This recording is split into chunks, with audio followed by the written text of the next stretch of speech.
নিরাপত্তা ব্যবস্থা ছাড়াই 6 তলা ভবনের ছাদে কাজ করা এই ব্যক্তির নাম দুলাল। কাজের মধ্যেই খুনসুটি চলছে সহকর্মীদের সঙ্গে। তবে এসব আজ শুধুই স্মৃতি। 15 মে সন্ধ্যায় এরকম জায়গা থেকেই নিচে পড়ে মারা যান রাজশাহী থেকে জীবিকার উদ্দেশ্যে 1.5 মাস আগে খুলনায় আসা দুলাল। চোখের সামনে সহকর্মীর এমন মৃত্যুতে মানসিক অবসাদের মধ্যে রয়েছেন অন্য শ্রমিকরা। কোনো দুর্ঘটনায় কবলে পড়ে মারা গেল, তার ফ্যামিলিটা যেন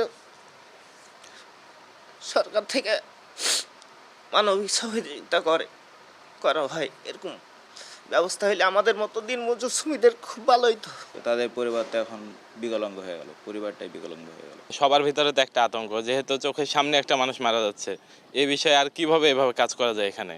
শুধু দুলাল নয়, খুলনা নগরে গড়ে ওঠা বেশিরভাগ বহুতল ভবনে কাজ করা শ্রমিকদের একই চিত্র। অধিকার প্রশ্নে এখনও নিদারুণভাবে বঞ্চিত তারা। সরেজমিনে নগরীর বিভিন্ন নির্মাণাধীন ভবন ঘুরে ও শ্রমিকদের সঙ্গে কথা বলে জানা যায়, অনিরাপদ সিঁড়ি, এলোমেলো নির্মাণ সামগ্রী, হেলমেট, গ্লাভস, বুট, সুরক্ষা চশমা না থাকা, ত্রুটিপূর্ণ যন্ত্রপাতি ও বৈদ্যুতিক লাইন, ঝুলন্ত অবস্থায় বেল্ট না থাকা সহ অতিরিক্ত রোদে বা বৃষ্টিতে কাজের কারণে ঘটছে এসব দুর্ঘটনা। যুগের পর যুগ অসংখ্য সুউচ্চ ভবন এসব শ্রমিকেরা তৈরি করেছেন জীবন রক্ষাকারী সরঞ্জাম বা নিরাপত্তা ব্যবস্থা ছাড়াই। কেন এমন ঝুঁকি নিয়ে কাজ করেন, প্রশ্ন ছিল তাদের কাছে। এখানে কথা ছিল যে সকাল 8টা থেকে 5টা পর্যন্ত কাজ হবে, কিন্তু আমরা তো 7টা সাড়ে 7টার পর্যন্ত কাজ করা লাগে। এখানে তো ন্যায্য কিছু নাই। এখানেও যারা শ্রমিক আছে সবাই বৈষম্যের শিকার হচ্ছে। কাজটাই তো পুরাপুরি তো ঝুঁকিপূর্ণ, কিন্তু সেখানে যদি একটা সেফটি বেল দেখা গেলে কলম টলমে যদি কিছু বাইন্ধে রাখতো। এখানে যদি দক্ষতা না থাকে তাহলে কিন্তু সম্ভব না। মালিকদের অবহেলা, শ্রমিকদের অসচেতনতা এবং শ্রম আইনের সঠিক বাস্তবায়ন না হয় এমন অনাকাঙ্ক্ষিত মৃত্যু ও আহতের ঘটনা নিয়মিত ঘটছে বলে মনে করেন বিশেষজ্ঞরা। তো লেবার অ্যাক্ট এবং যারা এই ভবনের অনুমতি দিচ্ছেন, যে অথরিটি, তারা কিন্তু এই জায়গাগুলোতে আরও যদি সঠিকভাবে তাদের দায়িত্ব পালন করেন এবং এটা মনিটরিংয়ের আওতায় নিয়ে আসেন, তাহলে আমাদের যে এখনকার যে আইন আছে, এই আইনের মাধ্যমে এটার প্রয়োগ করা সম্ভব। এসব অনিয়মে নিয়মিত তদারকি ও ব্যবস্থা গ্রহণের দায়িত্ব থাকলেও জনবল সংকটের কথা বলছে খুলনা উন্নয়ন কর্তৃপক্ষ।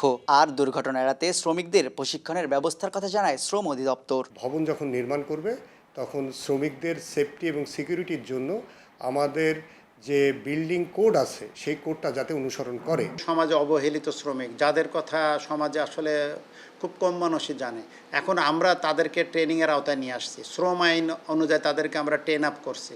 বিভিন্ন সূত্রের তথ্য অনুযায়ী খুলনা নগরীতে 2 বছরে বহুতল ভবন নির্মাণের কাজ করতে যেয়ে নিহত হয়েছেন অন্তত 10 জন, আহত হয়েছেন শতাধিক। যাদের শ্রম ও ঘামে গড়ে ওঠে এসব অট্টালিকা, সেই নির্মাণ শ্রমিকরাই থাকেন অনিরাপদ বাস্তবতায়।